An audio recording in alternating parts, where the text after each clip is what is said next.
Desde la escuela de Frankfurt, por intelectuales como Adorno, Horkheim y Mascour, entre otros, este panorama pone en evidencia la complejidad del asunto, las múltiples aportaciones con los que han tratado de dotar de coherencia o los que conocemos como teoría de la comunicación. Ello es resultado, entre otros factores, de la polisemia misma del concepto de la comunicación. En un contexto más determinado como tal, la comunicación obedece a ciertos principios. Principios de totalidad. Implica que un sistema no es una simple suma de elementos, sino que posee características propias, diferentes de los elementos que lo componen, tomados por separado.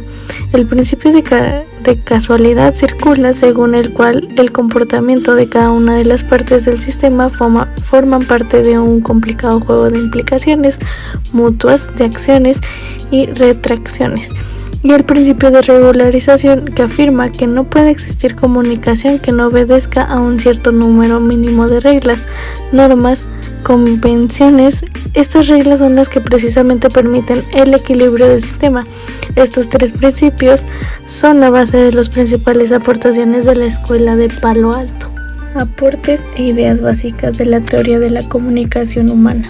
Desde los años 50, los investigadores de la llamada Escuela de Palo Alto, también conocida como Colegio Invisible, dieron cuenta de las situaciones globales de interacción de las que participaba el ser humano. Si bien durante esa época el modelo lineal de comunicación propuesta por Shannon y Weber gozaba de una posición dominante en la reflexión teórica sobre la comunicación, algunos investigadores norteamericanos trataron de partir de cero en el estudio de los fenómenos comunicativos. Fue así como se pasó del modelo lineal al modelo circular de la comunicación, enormemente influido por las ideas de la cibernética, de la que proviene el concepto de feedback o retroalimentación. Para los representantes de Palo Alto procedentes de disciplinas como la antropología, en el cual se encontraban Gregory Bateson, Ray Kurzweil, Edward Halt. En la sociología estaba Erving Goffman y en la psiquiatría estaba Paul Watzlawick y Don Jackson. Entre otras, la investigación y la reflexión sobre la comunicación solo puede darse a partir de la formulación de la siguiente pregunta. ¿Cuáles son entre los millares de comportamientos corporalmente posibles los que retienen la acultura para construir conjuntos significativos? Para hallar respuesta a esta interrogante, los investigadores del Colegio Invisible partieron en un primer momento de tres consideraciones básicas. La primera es: la esencia de la comunicación reside en procesos de relación e interacción. La segunda es: todo comportamiento humano tiene un valor comunicativo. Y por último, la tercera es: trastornos psíquicos reflejan perturbaciones de la comunicación. Axiomas de la comunicación. Según Watzlawick, Beaven y Jackson, en 1971, es imposible no comunicar, por lo que en un sistema dado, todo comportamiento de un miembro tiene un valor de mensaje para los demás. En un segundo lugar, en toda comunicación cabe distinguir entre aspectos de contenido o semánticos y aspectos relacionales entre emisores y receptores. Como tercer elemento básico, tenemos: los autores señalan que la definición de una interacción está siempre condicionada por la puntuación de las secuencias de comunicación entre los participantes. El cuarto axioma apunta de que la comunicación humana implica dos modalidades: la digital, lo que se dice, y la analógica, como se dice. El quinto y último axioma establece que toda la relación de comunicación es simétrica o complementaria según se base en la igualdad o en la diferencia de los agentes que participan en ella respectivamente. Paul Watzlawick Uno de los representantes más importantes del Colegio Invisible considera la existencia de una serie de cuestiones que siempre están presentes en los actos comunicativos y que reflejan condiciones de hecho de la comunicación humana. Watzlawick los llama axiomas por su condición de cumplimiento indefectible y dentro de su elaboración teórica sobre la comunicación humana enumera 5. Número 1. Todo comportamiento es una forma de comunicación. Es imposible no comunicar. Número 2. Toda comunicación tiene un nivel de contenido y un nivel de relación. Es decir, además del significado de las palabras, cualquier acto comunicativo provee información sobre cómo el que habla quiere ser entendido y que le entiendan, y también sobre cómo la persona receptora va a entender el mensaje. Número 3. La naturaleza de una relación depende de la forma de pautar las secuencias de comunicación que cada participante establece.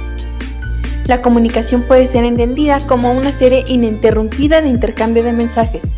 Sin embargo, los participantes en este proceso siempre introducen lo que se denomina por los teóricos de la comunicación humana como puntuación de secuencia de hechos, que implica la estructuración del flujo comunicacional dentro del cual tanto el emisor como el receptor interpretan su propio comportamiento como reacción a la del otro. Número 4. En toda comunicación existe un nivel digital, lo que se dice, y un nivel analógico, lo que no se dice. La comunicación implica la transmisión de un contenido, nivel digital, pero también es importante el modo en el que este es transmitido, el nivel analógico. Número 5. Todos los intercambios comunicacionales son simétricos o complementarios, según estén basados en la igualdad o en la diferencia. Si la relación de las personas comunicantes tiende a ser igual en su conducta recíproca, será una relación simétrica, y es la que se presenta, por ejemplo, personas en igualdad de condiciones como lo son los hermanos, amigos, etc.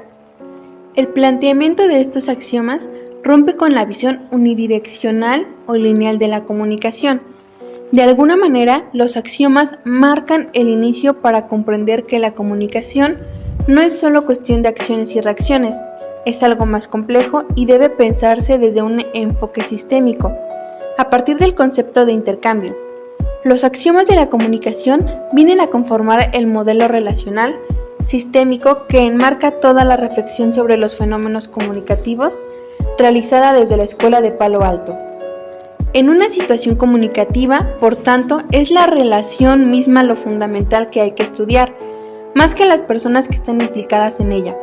La teoría de la comunicación humana en el contexto de la producción de Paul Watzlawick y los autores de la Escuela de Palo Alto, la teoría de la comunicación humana es la suma de los trabajos realizados, ya que en ella se recogen no solo aspectos teóricos generales acerca de la pragmática de la comunicación humana, sino que también se exponen análisis prácticos de casos que ilustran la teoría, sobre los casos prácticos enmarcados en el ámbito de la psicoterapia. Son precisamente las últimas obras del autor, quien falleció el 31 de marzo del 2007. La importancia del libro en el pensamiento comunicacional, papel histórico y vigencia actual.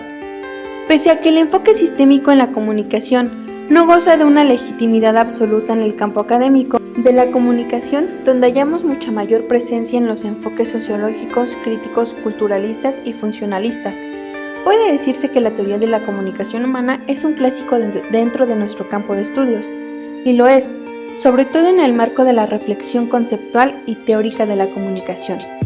Se trata de una de las únicas obras cuyo objetivo fue construir una teoría de la comunicación humana, y ello ya es una novedad, en el contexto de un campo académico donde existe mucho más trabajo empírico que teórico.